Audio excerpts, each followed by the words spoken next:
हाल ही के महीनों में अमेरिका और पाकिस्तान के संबंधों को लेकर एक बार फिर चर्चा तेज हो गई है। इसकी वजह यह है कि अमेरिकी राष्ट्रपति डोनाल्ड ट्रंप और उनके प्रशासन के कई वरिष्ठ अधिकारियों ने पाकिस्तान के सेना प्रमुख जनरल आसिम मुनीर के साथ लगातार संपर्क बनाए रखा है। मीडिया रिपोर्ट्स और राजनीतिक विश्लेषणों में यह दावा किया जा रहा है कि पाकिस्तान ने एक बार फिर अमेरिका के साथ अपने संबंधों को मजबूत करने में सफलता हासिल कर ली है। यही कारण है कि दुनिया भर में यह सवाल पूछा जा रहा है कि आखिर पाकिस्तान ने व्हाइट हाउस तक अपनी पहुंच बनाई कैसे और इसका भारत पर असर क्या पड़ेगा। पाकिस्तान और अमेरिका के रिश्ते हमेशा से सीधे सीधे नहीं रहे हैं। दोनों देशों के बीच कई बार करीबी बढ़ी है तो कई बार गंभीर मतभेद भी सामने आए हैं। कोल्ड वॉर शीत युद्ध के दौर में अमेरिका ने पाकिस्तान को अपना महत्वपूर्ण सहयोगी माना था, क्योंकि उस समय अमेरिका और सोवियत संघ के बीच वैश्विक प्रतिस्पर्धा चल रही थी। पाकिस्तान में उस दौर में अमेरिका को सैन्य और रणनीतिक सहयोग दिया, जिसके बदले उसे आर्थिक और सैन्य सहायता मिली। बाद में अफगानिस्तान में सोवियत संघ के खिलाफ संघर्ष के दौरान भी पाकिस्तान अमेरिका का एक प्रमुख साझेदार बना रहा। लेकिन समय के साथ हालात बदले और दोनों देशों के रिश्तों में कई उतार चढ़ाव भी आए। विशेष रूप से अगस्त 2021 में अफगानिस्तान से अमेरिकी सेना की वापसी के बाद अमेरिका और पाकिस्तान के संबंधों में काफी ठंडापन देखने को मिला। अमेरिका के कई नीति निर्माताओं का मानना था कि तालिबान की सत्ता में वापसी में पाकिस्तान की भूमिका रही है। इसी के चलते वॉशिंगटन और इस्लामाबाद के बीच भरोसे में कमी आई। उस समय ऐसा लग रहा था कि अमेरिका पाकिस्तान की बजाय भारत के साथ अपने संबंधों को अधिक महत्व देगा। लेकिन अंतर्राष्ट्रीय राजनीति में परिस्थितियां तेजी से बदली हैं और देशों के हित भी समय के अनुसार बदलते रहते हैं। पिछले कुछ वर्षों में पाकिस्तान को भी यह महसूस हुआ कि केवल चीन पर निर्भर रहना उसके लिए काफी नहीं है। चीन पाकिस्तान का सबसे बड़ा रणनीतिक साझेदार है। दोनों देशों के बीच गहरे आर्थिक और रक्षा संबंध हैं।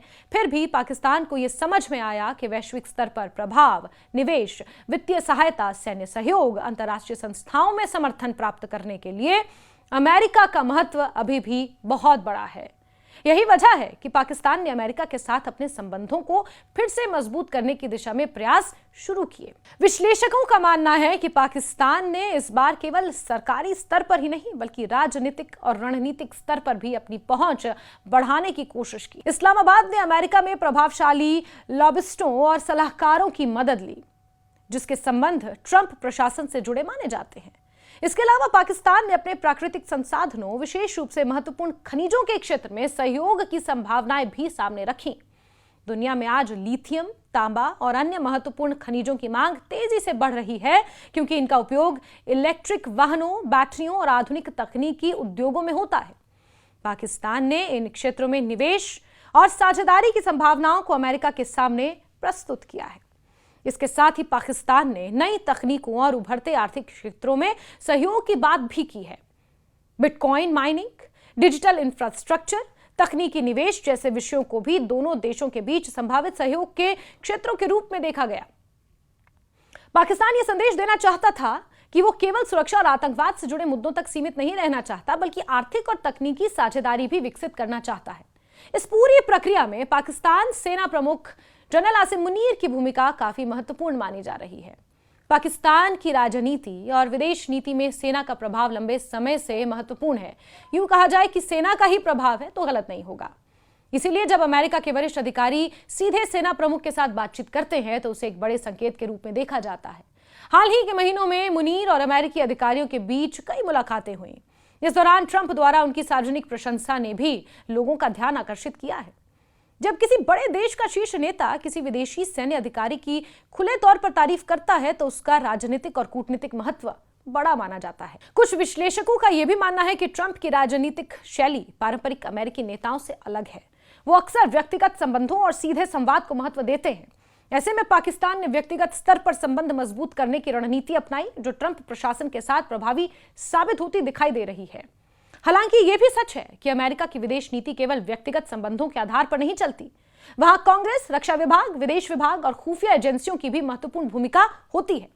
इसलिए केवल व्यक्तिगत प्रशंसा के आधार पर यह निष्कर्ष निकालना जल्दबाजी होगा कि अमेरिका पूरी तरह पाकिस्तान के पक्ष में खड़ा हो गया है।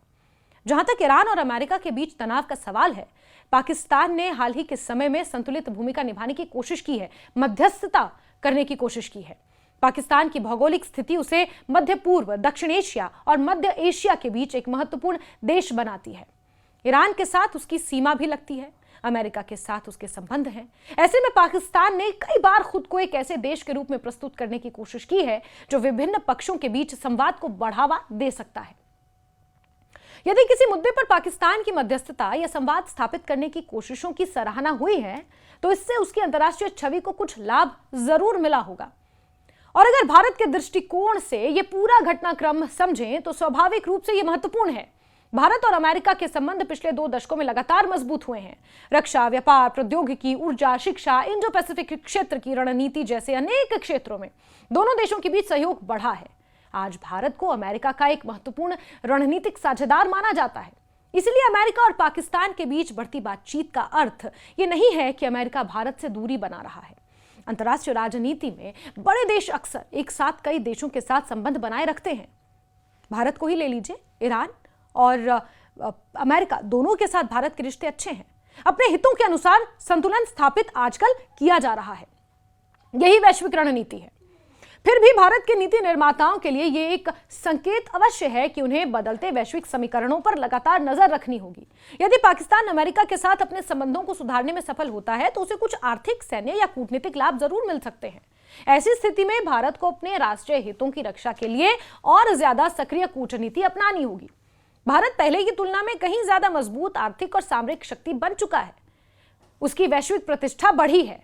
यही कारण है कि आज भारत किसी एक देश पर निर्भर नहीं है और दुनिया के कई बड़े देशों के साथ समानांतर रूप से मजबूत संबंध बनाए हुए है। भारत के लिए अमेरिका के साथ मजबूत संबंध बनाए रखना महत्वपूर्ण रहेगा, लेकिन साथ ही उसे अन्य प्रमुख देशों और क्षेत्रों के साथ भी अपने सहयोग को और ज्यादा गहरा करना होगा।